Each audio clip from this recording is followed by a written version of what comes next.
ধারাবাহিকভাবে সত্য বস্তুনিষ্ঠ সংবাদ পরিবেশনে বাধাগ্রস্ত হবে কিনা। ধন্যবাদ। ধন্যবাদ। আমার সাংবাদিক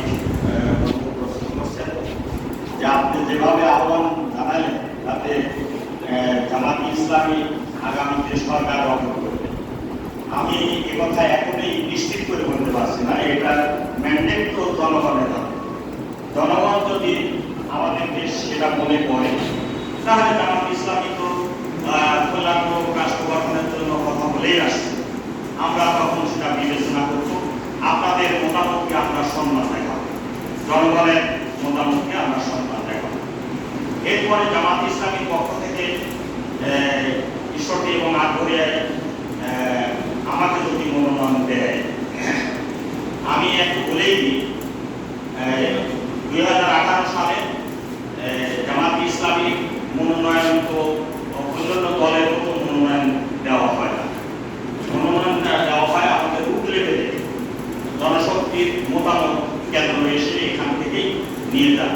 সেই মতামতের ভিত্তিতে এখানে নমিনি মনোনীত হয়ে থাকেন।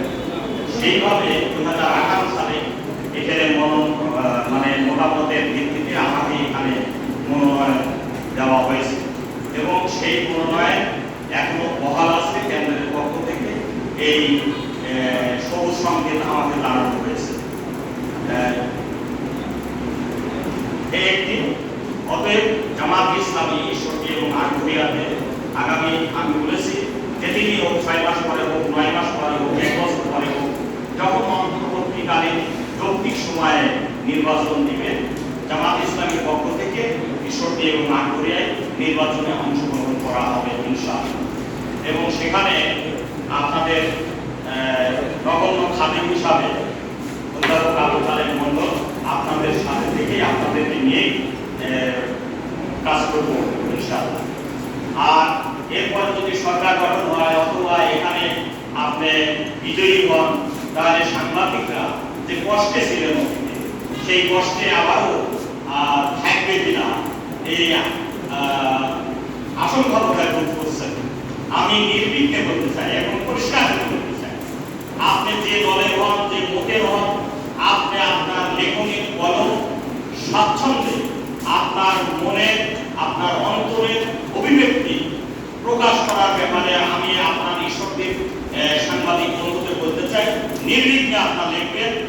এবং আমি আজকে এই কথাও আমার বক্তব্যের মধ্যে বলতে চেয়েছিলাম, ভুলে গেছি, এই কথাটি পরিষ্কার করে বলি যে আমি এবং আমার দলেরও যদি ভুল হয়ে থাকে, মেহেরবানি করে আপনারা সমালোচনা করবেন এবং আমাদেরকে পরিশুদ্ধ করবেন।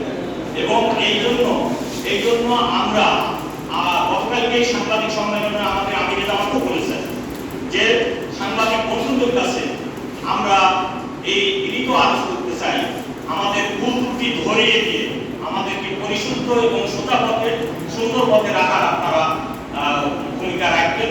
এর জন্য আপনাদের কাছে আমাদের আবেদন থাকলো। ঈশ্বরদীর আমাদের লেখক লেখনী শৈলী হিসাবে, বিবেকের জাগ্রত মানুষ হিসাবে আপনারা আমাদের এখানকার সংগঠনের এবং আমার ব্যক্তিগতভাবে আপনারা সমালোচনা করবেন এবং সেই সমালোচনা আবার অবারিত করে মানুষের মধ্যে যেন আবার দ্বিধাদ্বন্দ্ব এবং বিব্রত সৃষ্টি না করে, এই ধরনের কোনো খামখেয়ালি লেখা আপনারা লিখবেন না, এটা আমি